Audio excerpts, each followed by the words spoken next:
बहुत समय पहले की बात है, जब भारतवर्ष के दक्षिणी हिस्से में मालवान नामक एक समृद्ध राजा हुआ करता था। वहाँ के राजा का नाम वीर प्रताप सिंह था। वे केवल तलवार के धनी नहीं, बल्कि न्याय, करुणा और बुद्धि में भी अनुपम थे। उनकी रानी मृणालिनी सौंदर्य और सहृदय की मूर्ति थी, परंतु यह कहानी उनके वैभव की नहीं, उनके संघर्षों, विश्वासघात और आत्मज्ञान की है। वीर प्रताप का राज्य सुनहरे दिनों में था। चारों ओर खुशहाली थी। प्रजा उन्हें ईश्वर का अवतार मानती थी। वह न्यायप्रिय, दयालु और दूरदर्शी शासक थे। हर सुबह वे राजसभा में बैठते, जहाँ किसानों से लेकर सैनिकों तक सबको अपनी बात रखने का अवसर मिलता। लेकिन जहाँ शक्ति, वहीं पर ईर्ष्या भी छिपी रहती है। महल के भीतर साजिश। राजा के सेनापति भानु प्रताप एक वीर योद्धा लेकिन महत्वाकांक्षी योद्धा था। उसने अनेक युद्धों में विजय प्राप्त की थी, लेकिन जब उसका हृदय घमंड से भर गया था, उसे लगता था कि शासक का असली अधिकारी वही है, न कि वीर प्रताप। एक दिन रात्रि में भानु प्रताप ने अपने कुछ विश्वास पात्रों के साथ षड्यंत्र रचा। राजा की हत्या कर स्वयं सिंहासन पर बैठने का सोचा। एक रात जब राजा अपने निजी कक्ष में विश्राम कर रहे थे, भानु प्रताप ने सैनिकों के एक समूह को भेजा, परंतु रानी मृणालिनी को किसी अनहोनी की आशंका थी। उन्होंने अपने विश्वास पात्र रक्षक बलवीर को सतर्क रहने का आदेश दिया।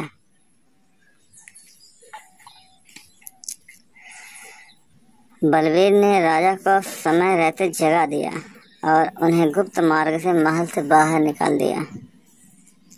राजा को जंगलों में शरण लेनी पड़ी।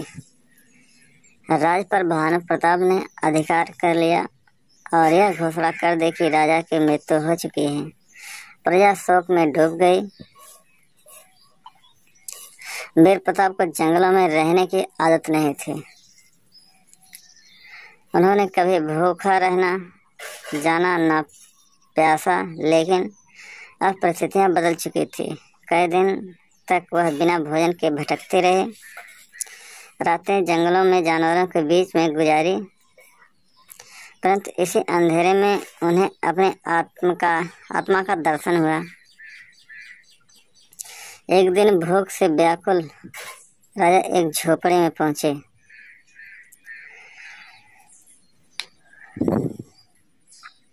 वहां पर एक वृद्ध तपस्वी रहते थे, ऋषि वशिष्ठ।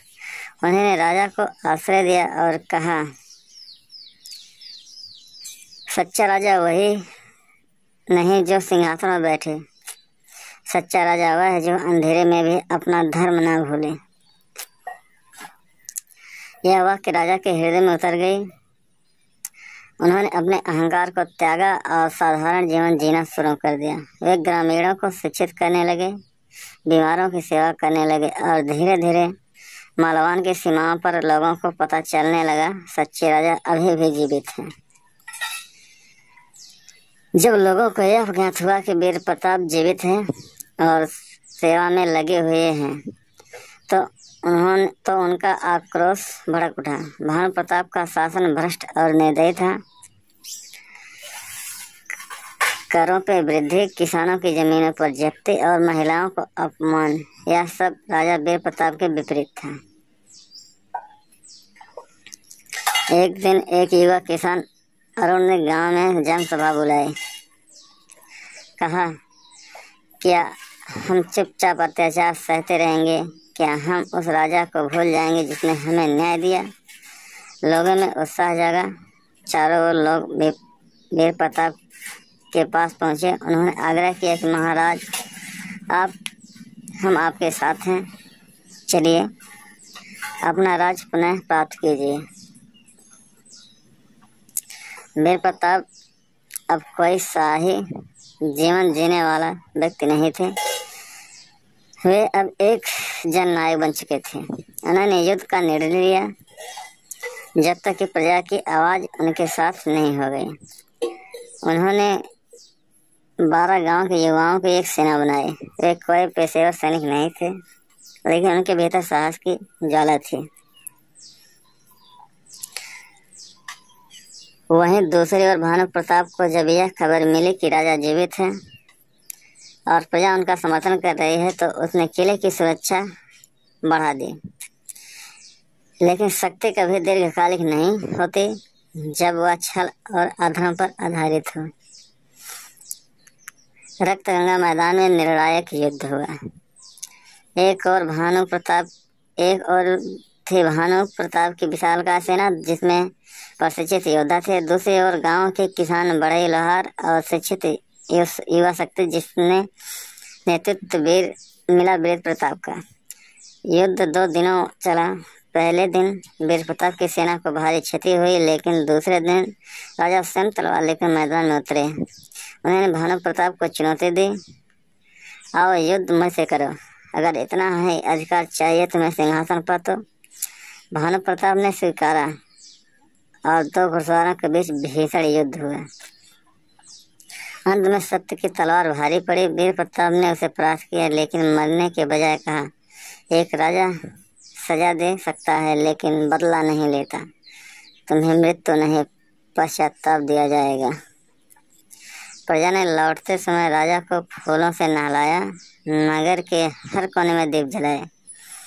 लेकिन राजा ने एक नई घोषणा की, अब मैं केवल एक सेवक हूँ, राजा वही होगा जो न्याय करे। उन्होंने पंचायतों को अधिकार दिए, महिलाओं को शिक्षित और व्यापार में स्थान दिया, किसानों के कर माफ कर दिए और युवाओं के लिए ज्ञान केंद्र बनवाए।